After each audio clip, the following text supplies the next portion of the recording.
Hi, I'm Helen Bennett. I'm Divisional Nurse for Mental Health in Cardiff and Vale, and I have responsibility for all of our clients who are out of area placements, but also I have responsibility for the budget to do with what we call continuing healthcare, of which the NHS spends an awful lot of money on placements. So the reason we've been asked, and thank you to Johnny for asking us, is that things have changed quite dramatically, I'd say, over the last 3 years.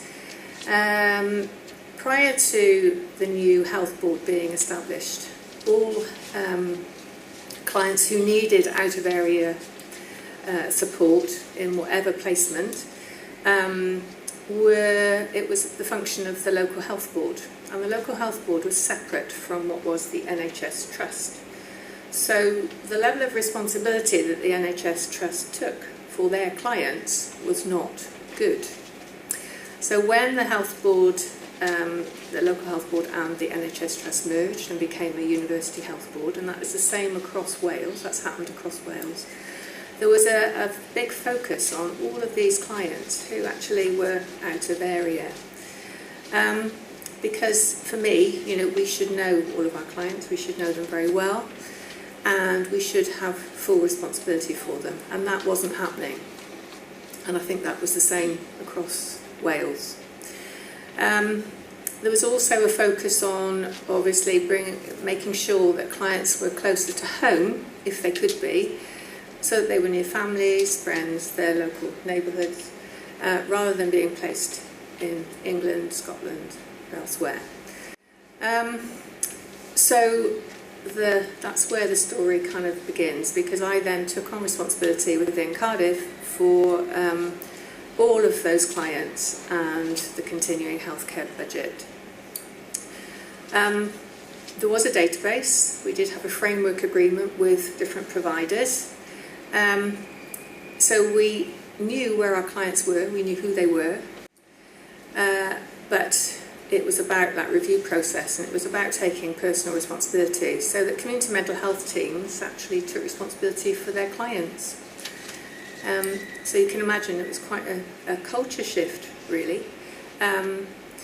So a lot of work was done talking to leaders across the service, and trying to make sure that we got a much more coordinated approach to an individual's care, because it was about recognising that these clients needed to have regular updates and that they were in the right place to meet their needs. And that was the focus for me. It wasn't about the money, it was about making sure that clients actually were receiving the right care in the right place. It met their needs, but also it helped in their recovery.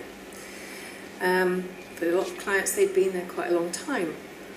So things hadn't been done to help them move along a trajectory to maybe independent living, or to a much more supported environment that actually allowed them to do what they should be doing, so maximising their potential.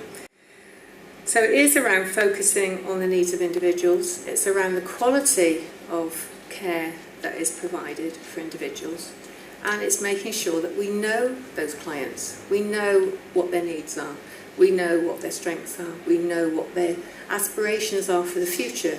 We've all got that, so our clients deserve that. So we're 3 years on. We now have all of our clients have identified care coordinators as in line with the mental health measure. All of our clients have been reviewed, and quite a large number of them are actually moving through to independent living.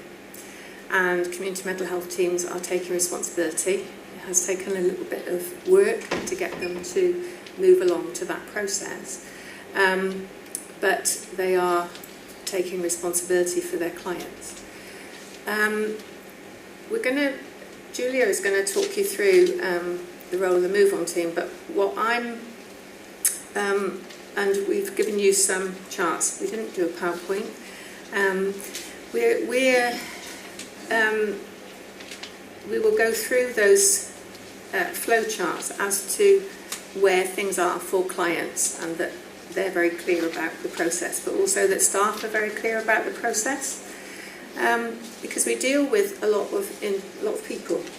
We have clients who are in maybe high secure, medium secure, and then step down into low secure, and we deal with the Welsh Health Services commissioning process, and they pay for people in high security and medium secure accommodation. And so we have quite an interface with them around when individuals are ready to step down. And so Julia is going to go through that pathway, and one of those individuals, we'll talk about a client in a case kind of study about how that has progressed to make it a smooth transition. Because obviously transitions are very difficult for individuals, especially if they've been in accommodation for quite a long time. And it's making sure that we work really well with providers to, enable that individual to maximise their potential, and also to make it a smooth, really smooth transition for somebody, so that their mental health doesn't deteriorate during that process. I'm going to hand over to Julia, because she does all the nuts and bolts. I do all the finance and all the putting the processes in place and making sure that things happen, but Julia does the day-to-day work for me, and so I'm going to hand over to Julia. My name is Julia West. I started working in commissioning when I was in the Vale Local Health Board, and with the reorganisation I moved to the Mental Health Division of Cardiff and Vale Health Board and focused just on the mental health specialist placements that we have. As Helen mentioned, all of our patients now have care coordinators, and that's right the way through from high secure hospitals right the way down to community placements. And the role of our team has changed quite drastically over the last 3 years to fit very much with the patient-focused, needs-led model that Helen's talking about.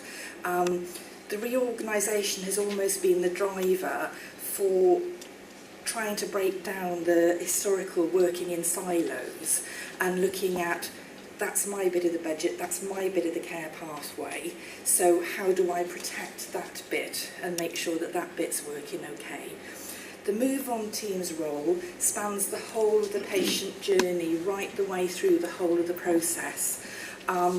So our main role is around contract monitoring, making sure that there's a variety of placements available so that we are giving patients some choice where possible. That there's actually a choice of different ways to meet the need, different environments, because obviously patients respond differently to different environments. And obviously, although our aim is to make sure that the majority of people are in the Cardiff boundaries so that we can maintain good working relationships with our core NHS services, there will always be the mental health clients that have to remain out of area. So the Move On team literally is responsible for what it says, moving people through the whole of the care pathway. That includes inpatient NHS hospital beds and any commissioned health placement that's commissioned by Cardiff and Vale Health Authority. So we have probably about 160 patients at the moment that we are commissioning. That's not including those that we have joint arrangements with Cardiff Local Authority for, or that we've actually moved through to social care funding, but we obviously still have responsibility as the core NHS provider for services in Cardiff and the Vale. 3 years ago with the reorganisation, there was probably about 25% of those that I could tell you that I knew and that I'd met. I can honestly say now that 100% of those patients have either had contact with the care coordinator and or the Move On team within the last 3 months in some form or another, which to me has been a huge learning curve for us, an achievement and recognition that we are owning and taking responsibility for the services that we're commissioning. That it's not just about handing over the responsibility, it's very much about partnership working now to make sure that the patient progresses through their journey, supported appropriately by the providers that's in line with their assessed needs, and the long-term commitment of the NHS team that will be with them lifelong in one form or another. Helen mentioned that we had a framework arrangement. Many of you will be aware that there is now a secure services framework for the whole of Wales, which obviously we engage with and work with the secure services team to contract monitoring those placements. We also have our own framework agreement in Cardiff for high relational support. So that's very high level, 24-hour supported accommodation, much higher than your standard residential home, and staffed by carers that are skilled and experienced in dealing with the needs of mental health clients, some of which will obviously have had contact with the criminal justice system, but all of which will have complex and enduring mental health needs. Our framework is under review at the moment, and again, there's been lots of learning over the last 3 years, and the focus now is very much on the partnership approach to how we move people through to the best place. My philosophy is that it isn't finance driven, but we do have a finance responsibility. I usually find that everybody around the patient has one core focus, which is the patient. If you get everything stacked up, that you are meeting the patient's needs in the best possible way in the least restrictive environment, the finance will work itself out. If you get anything wrong, if you either try to move the patient forward too quickly or you get the placement wrong because you go for the cheapest option, throughout the whole of the care pathway you will end up paying more anyway, whether because you've extended the length of the care pathway or you've actually ended up somebody relapsing to the point they have to go right back to the beginning. So our philosophy is that it is needs-led. The finance is secondary, but the very fact that it is needs-led usually means that the finances stack up. As soon as you try to cut corners, that's when you end up spending more money inappropriately. I think that you should all have some flow charts now, I believe.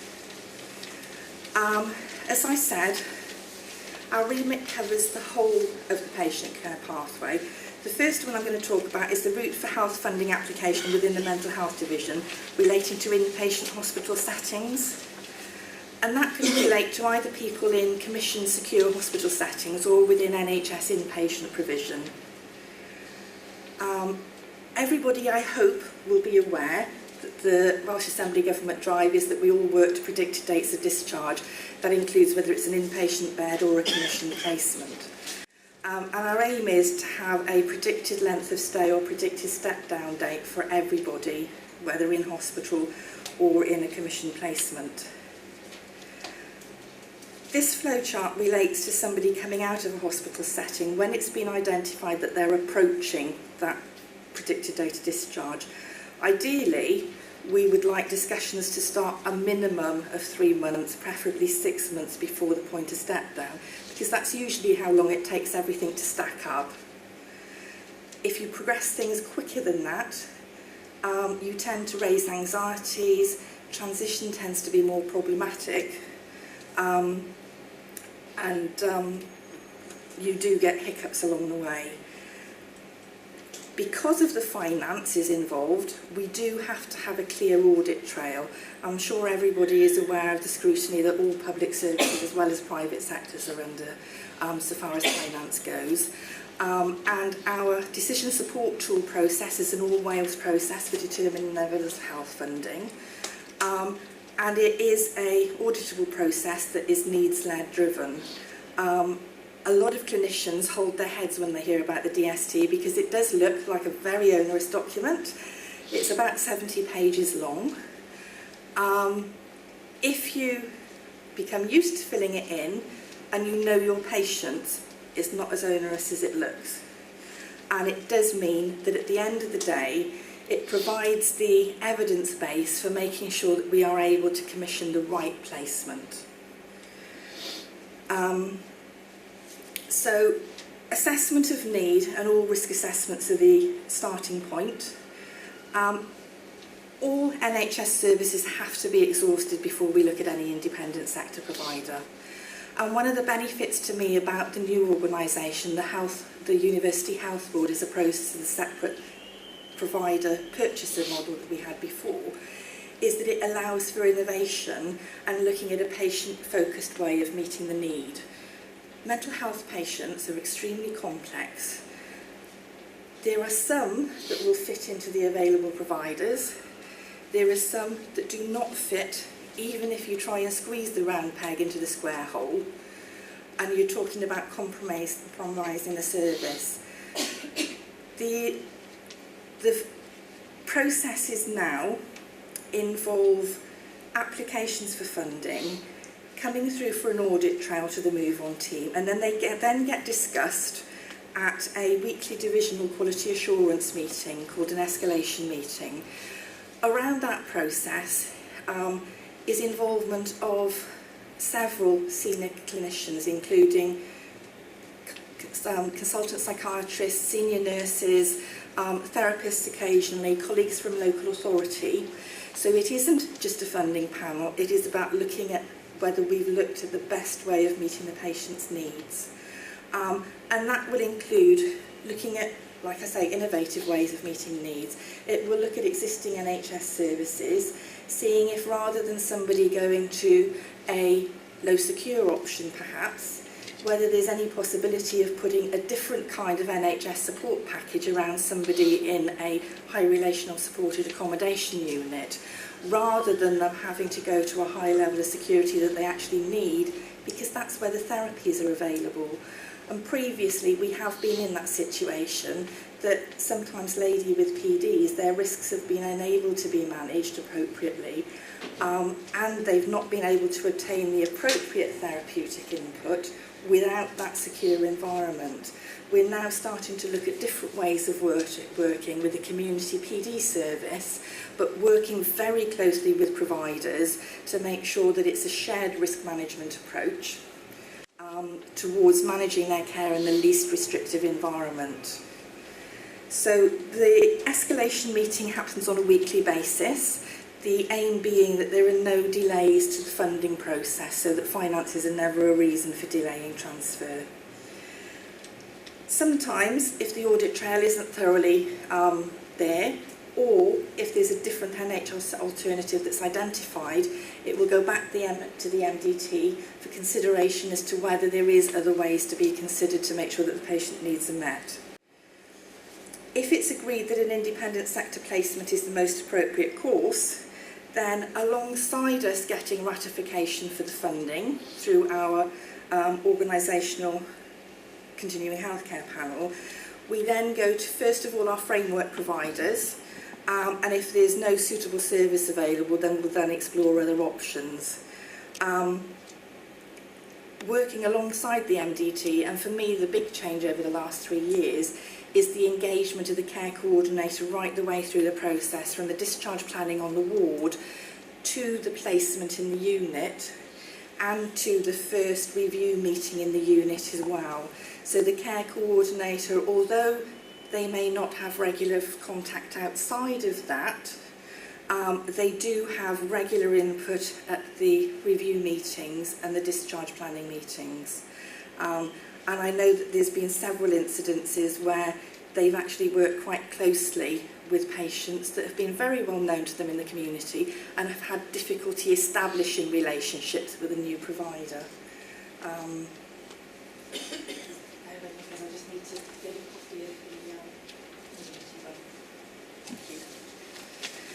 Right. The second flow chart looks at what happens when somebody is in placement. So once the placement has been identified and funding is in place, we have a pre-admission assessment by a provider, and that allows us to cross-check with our funding application whether all of the identified needs and the desired outcomes are going to be able to be achieved. It also sets up a shared understanding between us as commissioners and the provider as to exactly what the expectations are, what it is that we are actually commissioning, and allows a framework for discussion on an ongoing basis. The transition plan, we hope, is the starting point to make sure that from the point of admission, we're up and running and already starting on the recovery-focused delivery of the care plan.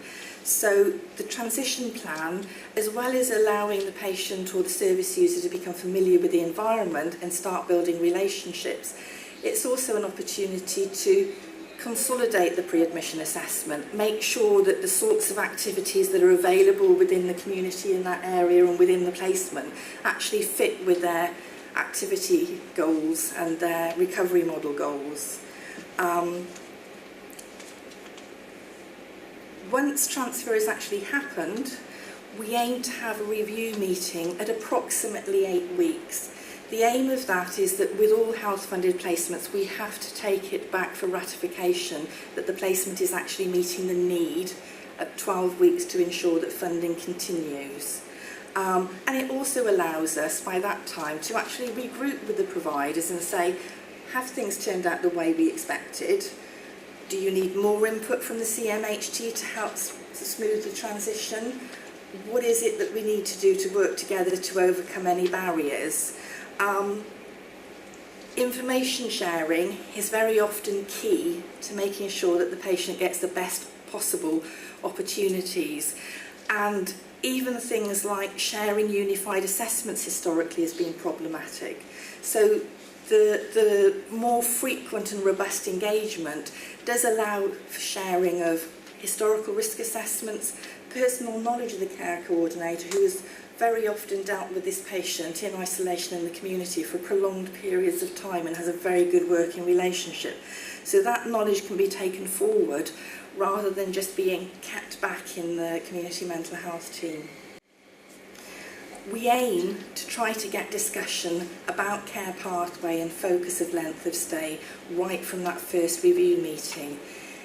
Even if it's not appropriate to discuss that with service user, which sometimes it does create too much pressure right from day one, there needs to be a shared understanding by all of the care team involved as to whether we're looking at these goals being achieved in 12 months, 18 months or what, so that we're all working towards the same clear goal. As early as possible, we need to start talking to the service user about where they see themselves next. And is it realistic? It could be that they need another placement in the next stage of their journey.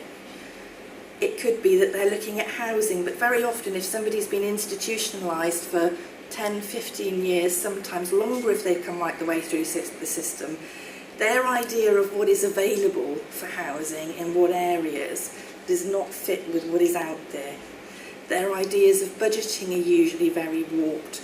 And it's these ground level things that can make the success or failure of any kind of transition and care pathway planning for the patient.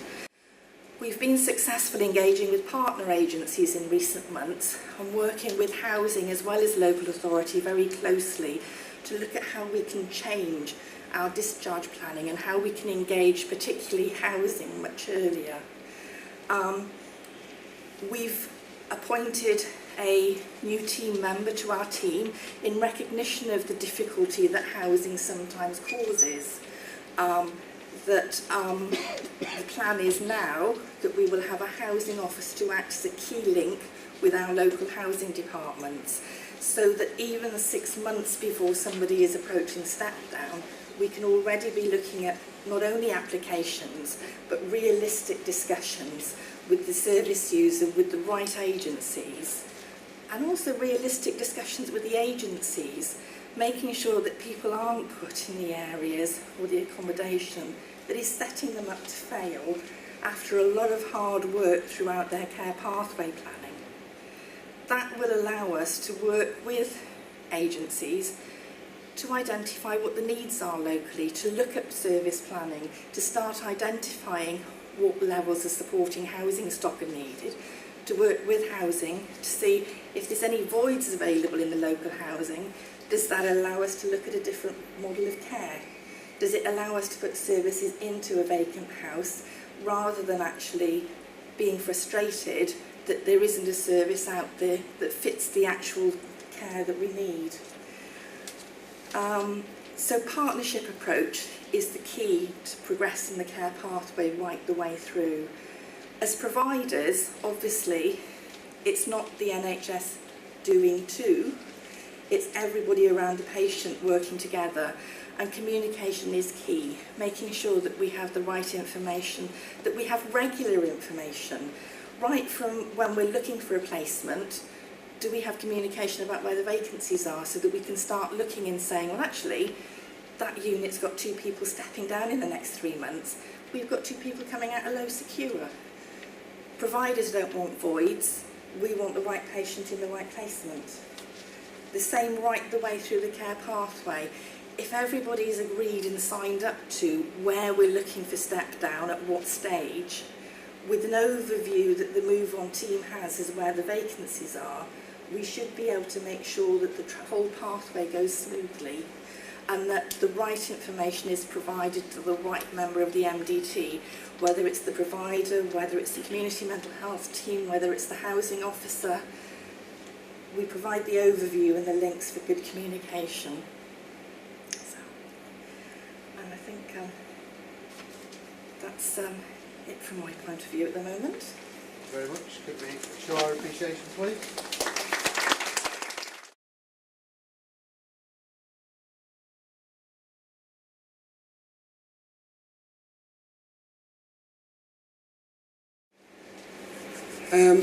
As Johnny said, we're going to talk a little bit about the client side of things, the service user side of things. So that's a bit of my role. So as he said, I work for Gwalia Care and Support, been there for 13 years now, and I've taken a more of a central role recently, which has involved me being a part of the Quality Ambassadors project, which we're going to come on to. But also in terms of our involvement in inclusion strategy, how we involve our clients, how we involve the people that we work with in terms of reviewing our services, and how we engage them in our services, how we listen to them. So it's a very exciting role, it's a very interesting role. And the first thing I can say is I can't take the credit for a lot of the work here because it was already up and running before I became involved, but it's a fantastic package of programme to involve our service users. Just in terms of Gwalia Care and Support in general, we're Wales's largest provider of supported accommodation, and we work right way across from Monmouthshire to Pembrokeshire up to Welshpool. With a wide variety of people. So we do have mental health services, we do have services for young people, care leavers, offenders, people from substance misuse problems. But saying that, the one thing that we really don't want to do is actually view people in terms of those categories at all.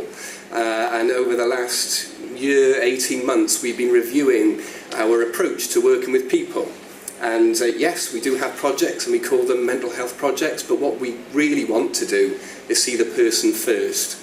And we call that our VIP approach, which did have a very well thought out and very complicated way of looking at it in terms of vision, investment and performance. But actually VIP stands for very important people, and that's what we work with. It's very easy to think in terms of services, it's very easy to think in terms of it being a business, but actually if it wasn't for the people that we worked with, we wouldn't exist as an organisation. So what we've done in our approach is to remind ourselves of that. We work with VIPs, we work with very important people. So if we do that, well, if they're important, what does that mean? Well, we work with the person, that we put them first, we build services around them. We find out about that person. What's that person able to do? Rather than seeing them in terms of a diagnosis, seeing them in terms of a list of crimes they've committed, seeing them as a list of substances they've misused. First of all, you see them as an individual, as a person, and see them as potential. Now, we're all here today in this room because somebody saw potential in us, somebody saw something in us which maybe we hadn't recognised. I'm here today because of investment, of people seeing that there was potential in me and investing in me, whether that was through school, whether that was through my parents, whether that was through my line managers saying, why don't you go for that job? You can do that job. So people have invested in us, people have seen potential in us. But do the people that we work with, have they experienced that same investment? Have those people seen that, have had that potential recognised in them? So VIP is something that we feel kind of sums that up a little bit, that we work with very important people. And why I wanted to say that, I hadn't really planned on saying that, but as I was kind of thinking about this, I thought, well, actually, that's really important because that's the context from which this project came from, the Quality Ambassadors Project. So I will move along to that. And we're also in a very dangerous situation that I'm a man without a clock in the room. So I'll try and keep things going.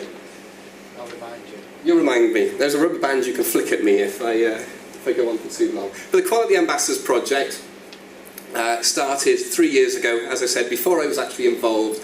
And it started as a partnership between Care and Support and TPAS Cymru.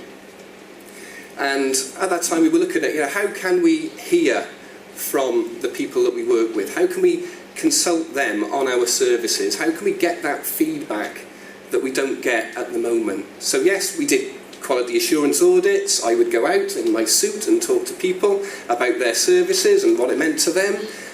Was I getting a full response back from that? Probably not. So how do we invest in the people that we work with to be able to actually go back and talk to them about the services they receive? So from that, from the discussions with TPAS, from discussions with the people we work with, we developed this Quality Ambassador project. And the first thing we did was to set up a group of people that were interested in being involved, that wanted to be trained up, that wanted to go into our services and talk to other people about their experience. So the first thing we did was set the group up. And these were the objectives that were laid out. That we wanted a group of clients to be involved in assessing services. That in order to do that, and we talked about investment, in order to do that, then we had to make sure they had the skills and the confidence to be able to take that forward and to understand services, understand what we'd be looking for, what kind of things would be important as part of a review. And then the third thing, and this is the kind of stage where we're at now, is making sure that this approach is sustainable, so that we can do it as a pilot, we can run it as a one-off, but then how can we roll that out across the organisation in general? And these are our Quality Ambassadors. So out of an initial group of, I think it was an initial group of about 20 people that started the training, these 5 were the ones that went through the training and have been involved in reviewing the services since then. So we've been doing it now for about a year. So they've been going out with managers and they've been going and talking directly to other people that receive the services about what it means to them, about what it's like to live in our project, what it's like to receive services from us, and to be able to get that direct feedback from them. So the training sessions, these are our revised ones because we ran the initial programme, we ran the training sessions, and then following on from that, we went back to the Quality Ambassadors and said, okay, so the training plan that you went through, what was that like for you? Did it work? Did it cover everything that you needed? Were there things that we need to review? So what we've got there is the revised training package that was reviewed with the Quality Ambassadors. And as you can see, there's certain things that you need to cover initially. It's just what is the project all about? Do they know what they've signed up for? Do they know what they've committed themselves to? So a very brief overview of the project, the Quality Ambassadors project. Then the next session is looking at, well, what is our process? What does that mean? So you're going to do a QA with somebody. So you're going to be allocated to another manager. What does that look like? What does that mean? So we take them through the process. And the process is that every manager that is going to be doing a review will be allocated 2 of the Quality Ambassadors, and we'll meet with them and we'll engage with them to make sure that they understand the service that they go into. They will then, on the day, will go out to that service, and the 2 Quality Ambassadors will meet the people that are receiving that service on their own. We make sure that there's not managers and staff and other people around that might skew their answers or might wish them to give a particular answer to a particular question. So we make sure that the Quality Ambassadors are with those service users, those clients, and have the opportunity for an open and frank discussion about those services. Then once that's taken place, the quality ambassadors feed that information back to the manager, and there might be that things on the day need to be rectified. If they feel that they've discovered something about the service that needs immediate to be looked at immediately, then that might need to take place. Otherwise, their feedback will then be included in a final report that goes back to the service, that goes to senior management on that service. And the quality ambassadors have the opportunity to read over that report before it's finally submitted, so that they'll have the opportunity to say whether it was reflected properly in the information they've fed back, and whether it was properly captured. So that is the process in a nutshell. So that's explained to them. Now on the second session, that will be gone through. They'll understand what the process is. Then, what we found was the major part of the training was around communication, understanding that they knew how to communicate properly, that around listening skills, around questioning techniques, around using open questions, and just making sure that we give enough time to really cover that, because not every person that you will talk to will give you a long answer from a question. Sometimes you might just get one-off words or something, and well, how do you explore that? How do you pull that out? What are the skills to be able to do that? And I know from my experience before we were using quality ambassadors of going into services and getting one-word answers or sometimes one-word grunts back at you. Well, how do you handle that? It's not easy as a manager. So as a person who also receives services from us, how do you get those answers back? How do you facilitate that conversation and that dialogue? So we spend quite a lot of time on that. We also then cover things around the code of conduct. So what happens if you turn up to the service and you already know the person that you're going to be talking to? What are the kind of issues? What are the do's and don'ts? Do you talk about where you live? Do you not? Do you give people your own phone numbers? All these kind of things that as professionals we would understand. We can't take it for granted that the people that we work with have that same understanding as well. So code of conduct is really important, as is safeguarding. So you could go into a service and somebody could tell you about something that's going on or experience that they've had. We need to make sure that those people going in are prepared for that. The last thing I would want is for anybody to be in a situation where they find that something is being disclosed to them and they haven't had any kind of information about what to do with that. What do I do with information if somebody starts to tell me that they've been abused by somebody else in the project or somebody outside of that? So we make sure that safeguarding is covered as part of that training as well. And the post-training is basically if there's anything else they need us to go over with them. So they've had the session 1 to 6, but it's an opportunity for the trainers to meet one-to-one with them, just to reassure them, have you got everything from this that you need? What we've also built into this is that it's backed up by their own support plans as well, so that every training session they have an opportunity to say, oh yeah, I need to work on this. And they take that back and they give that to their support worker, and that's then added into their support plan, so it's being backed up continually. And the post-training is an opportunity to sit down and say, have you got everything? Have you covered everything in your support plans? Do you feel ready to now go and start conducting the interviews as part of the QA? 10. Yes. 5 minutes. 5 minutes, That's yep. maximum, yeah. Okay. So this is just some of the training sessions that we undertook just to show what was going on. So I already covered this anyway. So that's how it works, how they're allocated, how they're briefed, feedback. And also that they have the site with the report for it. It's finalised.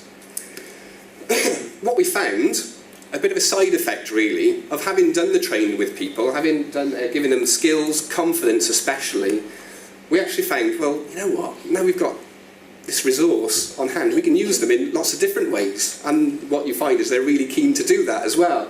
So we've involved them in consultation exercises outside of the QAs. Client satisfaction survey, they did some face-to-face interviews with people who weren't able to just complete a form or do it online or over the phone. We've also used them for interviewing our support staff when we're doing recruitment. Interesting one, we were actually, as an organisation as a whole, we're tendering out for a new maintenance contract. And one of the quality ambassadors you saw there, George, used to be a farmer. He's got good background, good knowledge, and was actually on the panel for the maintenance contract tender, and was fully involved in that. And we recently recruited a new director of support, and again they were on a quality ambassador panel. And the feedback we had were they were some of the most. They came up with their own questions, and they were some of the most challenging questions that the interviewers had come across. In questions about welfare and changes and efficiencies and emotional intelligence, and these were all questions that they'd come up with themselves. So fantastic exercise in using them that way. The benefits is quite simple, really. Our services are now being assessed by the people that use them. They know what to look for going into a project, talking to somebody maybe in their own home. They know much better than us what it's like. They know the things that are important to them, so they know the things that they're looking out for. Also, the feedback we've had is that on the other side of it, the people that are being interviewed as part of the process find it much easier talking to another person that's in another service rather than talking to a manager and somebody coming in, as I've said, in my suit to sit down and talk with them in their home. But actually they find it easier talking to a peer rather than a manager. And I think one of the huge things is what they've benefited as individuals from it, from the confidence that they've got, the skills that they've got, the fact that they're keen to be involved in other ways as part of it has been a huge benefit as part of the whole. This is, as you saw earlier, Marjorie is one of our quality ambassadors, and I just want to leave you with a short clip with her talking about her experience and what she's gained from being part of the Quality Ambassadors project. I've lived happily at the Gwalia project for 19 years. Gwalia and its staff have transformed my life with supporting me to maximise my full potential.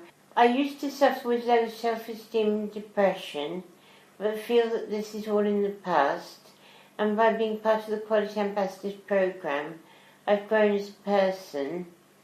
I learned to be empathetic, non-judgmental, to think about what the person is saying rather than how I'm going to reply.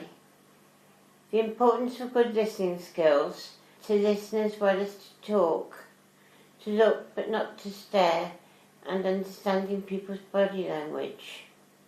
I feel empowered and more emotionally aware. I've also gained confidence in interacting with others. I've met some really nice, interesting people. Some people have been through so much in life, but with Gwalia's support, their lives, including mine, has been transformed. It's a good feeling to know that I may be of help to others, and being part of the Quality Ambassador process has enabled me to meet, interact with, and help others that may not be so happy about where they live, or hope for some changes. The quality assurance experience is interesting and helpful, and being part of the team has enabled me to interact and meet new people. So that was Marjorie, Cat was Gypsy, and the man that was there is Tim, who actually has done a lot of the work in working with the Quality Ambassadors themselves. So, as I say, Tim should take credit for this because he's done an awful lot, Tim Barker. Okay, thank you very much. Thank you.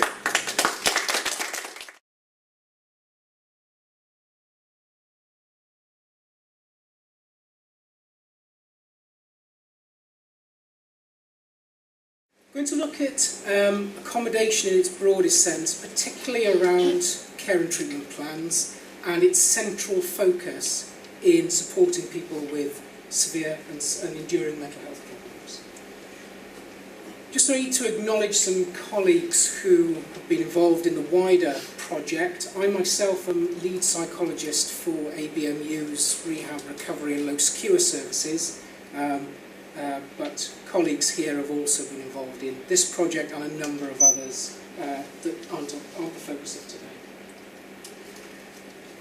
What we're going to look at for the next 10 or 15 minutes are some thoughts around the role of accommodation in supporting people stepping out of services and in particular those that are locked or secure services, but any sort of inpatient service and the pathway that people move through. I'm going to look at environment, and I'm going to use environment in a very broad sense to refer to both buildings and people and supports, and how those are really critical in supporting recovery processes that we all aspire towards being supportive of. And also leave you with some thoughts around flexing needs, which I'll talk a little bit more about. Okay, some foundations then. For me, the environment is a package. We often think about environment and accommodation as equaling a building, but actually accommodation is really the combination of the resources and supports that come in human form, the people, and the building or the place. So it's really important when we're thinking about accommodation and environment that we're thinking about both those elements. The building alone doesn't work, the people don't work, it's having that combination. Just in terms of care and treatment plans, for those of you that are not familiar with the mental health measure for Wales, care and treatment plans are now a statutory requirement for all people accessing secondary mental health care. There must be a care and treatment plan provided with them that describes the care and treatment that they can expect to be part of and to receive. And critically, in terms of accommodation, it forms one of the core domains. There are 10 core domains, and this functions as one of them. The other thing in terms of thinking about recovery is always to think around the ideas of trying to find the least restrictive option, so providing services and care in the least restrictive method possible, and trying to use accommodation and other resources as creatively as possible to help people's well-being. Okay, just in terms of thinking about accommodation, and this is just one of a number of ways you could represent things. What we've got here are different forms of accommodation, really reflective of the level of support that goes alongside them. So for most of my day job, I work in the top two, the inpatient secure and rehab services. But then we have high relational support, where we have community provision that has very intensive staff support, and that's going to be the focus of an example I'll give you in a moment. 24-hour staff, floating support and independent living. A couple of things to note in this. One is that with each of those comes a move of home. And what we know is that one of the most stressful things for all of us in our life is moving house. If you've got somebody who's in secure care, you're building them almost with an expectation of at least 6 future moves before they can start to establish themselves. So one challenge for us is to think creatively about moving people. Can we not move resources instead? The other thing that's really important to think about in here are that people may need to move up and down without it becoming a permanent place of residence. That we need to be quite flexible about allowing people to move forward and also have periods of time where they can step back into somewhere else that they know, where they can then move on very quickly again without them becoming trapped as a readmission, for instance, when they come back up the top. It often then starts your journey again for moving on. It doesn't need to. Okay, some thoughts around what accommodation should be providing, and again I think the measure gives us some framework that helps with this. At its most basic, from the psychology of the 1950s and 60s, we know that everybody needs a secure, stable base. They need somewhere that's safe and warm. So at its most basic, our accommodation should be providing those basic needs: security, warmth, safety. But good accommodation needs to do so much more. And it needs, firstly, to facilitate community integration. We heard this morning, for those of you that were at the keynote speech right at the start of the day, about this contagion effect of healthiness, well-being, that people living in certain or near people who are happy and healthy tend to get sort of a contagion effect of also having that. People need to be connected. There are very few hermits amongst us. Most people want to live and be integrated into their community. So good accommodation facilitates that. It helps people be integrated and connected. It also needs to promote normalisation. It needs to foster the idea of living like everyone else, about having normal routines, being part of having domestic responsibilities, etc. And from that, it then provides a place with which you can go out and engage with the world. And that's where our support, the people, come in, is about facilitating these other things, but particularly about leaving that safe base and going out into the world. So what I want to talk about is one partnership example that's local to Swansea that was set up about 3 years ago, and I'm just going to talk about the first year of the project running, just to give you an example of how accommodation and some of these issues around flexibility can be played out. Just in terms of the context for the project was designed as a high relational support community project, but in mind were people who had highly complex and long-standing mental health needs. They were individuals, by and large, who'd been in inpatient settings or other similar settings for 10 or more years and were expected to remain in hospital for a very long time. So people have very complex histories, very complex needs, and also present sometimes with challenging behaviour. What was done was to try and come up with a community model that might use some of these ideas of community integration and fostering independence to see whether or not that could help people with their recovery. Because one of the things with being in hospital is that you're very cut off from the world. No matter where the hospital's placed, it has a long driveway or a long way before you get into a community, and without supports, it becomes very difficult to access the community. Okay, the first thought then is about flexing resources. As I say, one thing that we tend to do is move people around. So when somebody develops more independence than is available in the project, we say to them, oh, it's time for you to move now. You can pack your bags, we'll move you on to somewhere else. Well, actually, that's really unhelpful. What helps me be independent is having lots of support around me, my partner, my children, etc. So moving me out of that and saying, you can go off and live in a flat on your own, probably isn't a great idea. Certainly not for me, anyway. So just in terms of flexing resources, one thing that we've got here for data, and I would say that anybody involved in commissioning or delivering services, you must figure out ways of evaluating them. Having data is your best friend. So us having data for this project was really useful in terms of being able to make service changes that were based on evidence, not hunches. So one thing that we've got here, this is almost the first year of operation, and each of those lines represents a different individual. So we can see that different people needed different resource. No particular surprise, but we've got evidence for it. Even within high relational support, where people were in inpatient settings, some people don't need very much, some people need quite a lot. The other thing is that once people have done that initial move, think of yourself moving house, when you first move in, you have lots of people around to kind of reinforce that you're doing the right thing and that come and look at your home and all the rest. It's quite intensive, and then you get into a pattern and a routine. We get exactly the same here. So to start with, we've got people having about 67 hours of support in one form or another per week. Within the space of 9 or 10 months, that's gone down to about half. Again, we've got people needing more, some people needing less, but we've got good evidence that we can flex the resource rather than say to the person in the bottom dotted line, oh look, it's time for you to think about moving on to perhaps just some floating support. I'll leave you with that as a thought, not necessarily, you don't have to agree with me. The other thing that is very evident is what people are supported for.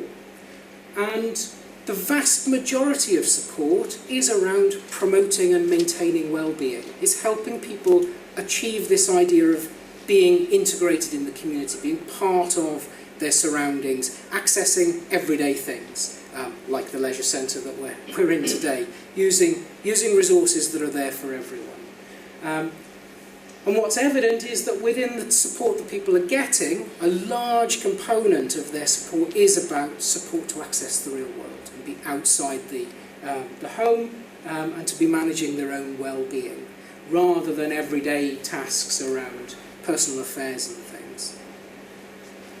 You do 5 minutes, Jason. Yeah, that's fine. I'm coming towards an end.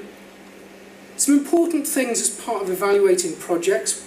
Those last two slides are around the inputs and how we can flex from a staff point of view how we evaluate things.